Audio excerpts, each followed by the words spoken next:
నీ ముందున్నటువంటి సంగతిని, నీ ముందున్నటువంటి పరిస్థితిని నీవు ఎలాగా, ఏ ప్రోస్పెక్టివ్లో చూస్తున్నావు, ఏ వ్యూలో చూస్తున్నావు, ఏ కోణము, ఏ దృక్కోణములో చూస్తున్నావు, దానిని ఏ విధంగా బేరీజ్ వేస్తున్నావు, అంచనా వేస్తున్నావు, లెక్కగడుతున్నావు. నీ ముందు ప్రవేశించిన ఒక సందర్భాన్ని, ఒక పరిస్థితిని నీవు ఏ విధంగా దాని కొరకైనా యోచన చేస్తున్నావు.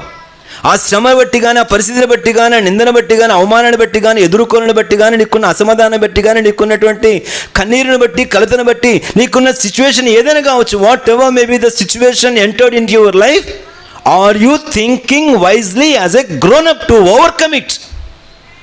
దానిని అధిగమించేందుకు కొరకై ఎదిగిన వాని వల్ల యోచిస్తున్నావా?